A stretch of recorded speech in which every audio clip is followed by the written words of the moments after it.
Hello good morning to all of you student. I hope आप सभी ठीक होंगे। Welcome back to my YouTube channel biology family.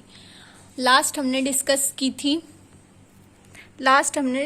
की थी ऑक्सीजन साइकिल और कार्बन साइकिल। आज हम डिस्कस करेंगे वाटर साइकिल, जिसे हम हाइड्रोलॉजिकल साइकिल भी कहते हैं। अगर आपने वो वीडियोस चेक नहीं किए तो please go my channel and check it out. आइए हम डिस्कस करते हैं वाटर साइकिल और हाइड्रोलॉजिकल साइकिल। वाटर साइकिल और हाइड्रोलॉजिकल साइकिल, जैसा कि हम जानते हैं कि ये हम क्लास 5-6 से ही रीड आउट करना यानी कि स्टडी करना हम स्टार्ट कर देते हैं, लेकिन आज हम इसे डिटेल में पढ़ेंगे। आइए हम पढ़ते हैं water cycle. Water cycle is the endless natural journey of water.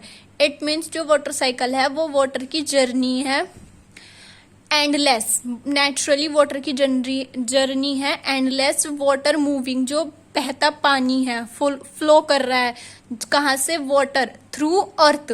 Water moving through earth, जो अर्थ में जो फ्लो कर रहा है, कंटिन्यूसली मूव कर रहा है लैंड से, ओशियन से और एटमॉस्फेयर से, जो एंटायरली हमें एनर्जी प्रोवाइड करता है। किसकी हेल्प से प्रोड्यूस होके? सन से। जैसे सनलाइट वाटर पे रेज होगी हाई वोल्टेज से तो हमें क्या मिलेगी? इलेक्ट्रिसिटी। वाटर साइकिल को ही हम हाइड्रोलॉजिकल साइकिल बोलते हैं। हाइड्रो मतलब water, logical cycle, water cycle ही सिंपल। ये एक कंटिन्यूसली मूवमेंट है वाटर का, जो कि अर्थ सरफेस में कंटिन्यूसली फ्लो हो रहा है। वाटर साइकिल की कुछ इंपॉर्टेंट पॉइंट देख लेते हैं। ये फ्रेश वाटर प्रोवाइड करता है ह्यूमंस को, एनिमल को, प्लांट को, जो कि सरवाइव करने के लिए बहुत ही ज्यादा नेसेसरी है। अगर वाटर ही नहीं होगा तो हम सरवाइव कैसे करेंगे? वाटर के बगैर हम सरवाइव ही नहीं कर पाएंगे।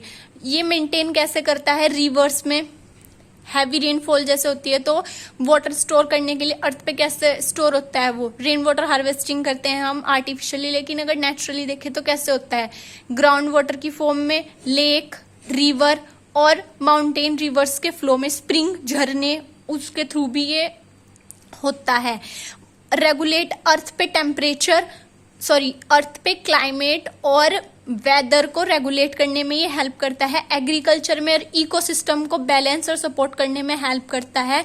Purify water naturally through evaporation and filtration, यानी कि ये वाटर को नेचुरली प्यूरिफाई करता है। किसके प्रोसेस से?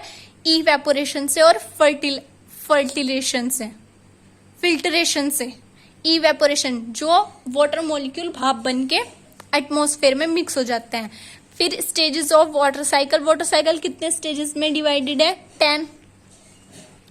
10 स्टेजेस में वाटर साइकिल डिवाइडेड है। First evaporation, second transpiration, third sublimation, fourth condensation, 5 cloud formation, 6th precipitation, 7 run off, 8th infiltration, 9th percolation और 10th last one is ground water flow. अभी हम एक एक करके इन सबको डिस्कस कर लेते हैं। इवेपोरेशन क्या होता है? अक्कर मेनली इन ओशियन, मतलब मेनली ये कहाँ पर होता है? ओशियन में, सी में, रिवर में, लेक में और वेट सॉइल, गिल्ली मिट्टी में, जिसमें 90% एटमॉस्फेरिक वाटर वेपर, पानी की भाप मिक्स होती है, जो क्या बना देती है? इवेपोरेशन। ट्रांसपेरेंसी क्या होती है? ट्रांसपेरेंसी जो वेस्ट नहीं, जो एक्सट्रैक्ट वाटर, जो ज्यादा वाटर प्लांट्स की लीफ पे ड्रॉपलेट की फॉर्म में आ जाता है। आपने देखा होगा सर्दियों के टाइम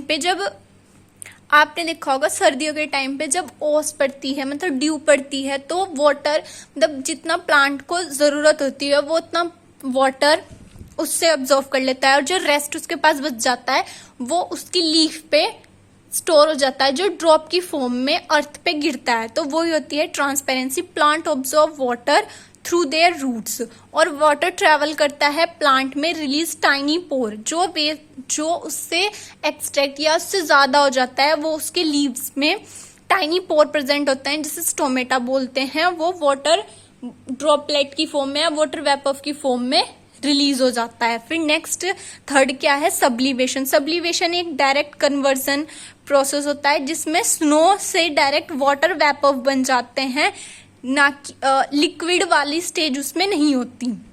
विदाउट बिकमिंग लिक्विड, मतलब कि वही डायरेक्ट कन्वर्जन हो जाता है आइस से या फिर स्नो से डायरेक्ट वाटर वेपर में, वाटर वेपर्स में मिक्स हो जाता है, लिक्विड वाली स्टेज नहीं आती, उसे हम सब्लिमेशन कहते हैं। नेक्स्ट फोर्थ क्या है, कंडेंसेशन। कंडेंसेशन में क्या होता है, जब वाटर वेपर राइज, मतलब जब वाटर वेपर ऊपर उठते हैं एयर में, उसे ठंडा कर देते हैं, बिकम कूलर, हवा को जब वो ठंडा कर देते हैं। वेपर लूजेस हीट, जो वेपर्स होते हैं वो जो उनकी वो भाप होती है उसे वो उसकी गर्मी को वो कम कर देते हैं और चेंज बैक, दोबारा से चेंज होके वो एक टाइनी लिक्विड वाटर ड्रॉपलेट की फॉर्म में अर्थ पे आ जाते हैं। नेक्स्ट क्या है, क्लाउड फॉर्मेशन।